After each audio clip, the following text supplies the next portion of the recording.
up. And I was just kind of like one of those driven girls. Like, it was like my parents and my grandparents was like, you're pregnant, everything is over, that type of old school mentality.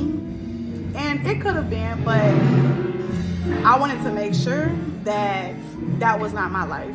I wanted to make sure that despite what everybody else thinks about teen moms, I was going to push past that. I was going to make sure that I was something and somebody, me and my daughter, no matter what choice I made. So I was able to, while I was pregnant, I went to SBC instead of going to FAM. And I ended up, it was tough, I will say that. I was only able to take like 1 or 2 classes. I was working 2 or 3 jobs, but I was making sure that my daughter always had somewhere, and we were always good, and we were always taken care of. So it really molded when it came to hustling, making sure that I'm always good and I'm always doing something to progress not only me, but her as well. So have you had any experiences in your life where you knew it was nothing but God that brought you through that experience? First trip to Miami, Memorial Weekend on top of that. We were, I think, 18, 19, and I went down there. It was some girls that was in the entertainment industry, and I was the only one that had a car, the only one that had a credit card, and a license on top of that. So, and I wasn't afraid. Like, that was one thing my grandmother was always worried about, was because I was fearless in a lot of things. I didn't know about the troubles that I was, putting myself in. And unfortunately, being down there, I will say this particular time, it wasn't the first time, actually, it was the second time.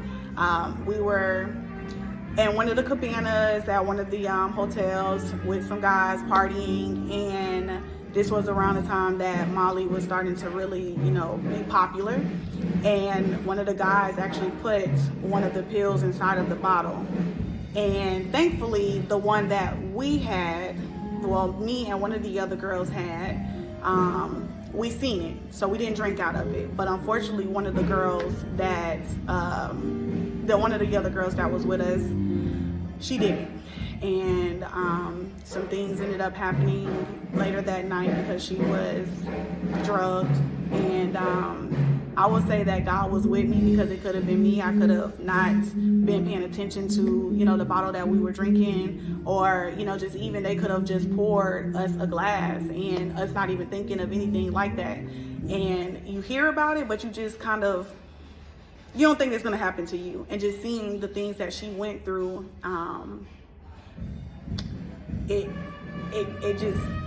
was one of those things that kind of like made me think like I'm thankful, because it could have been me. I could have been in that situation and had been taken advantage of. So I knew God was with me, because it was just right there. It was happening, and thankfully it didn't happen to me. So is your friend okay, or what happened with her? Was she a friend or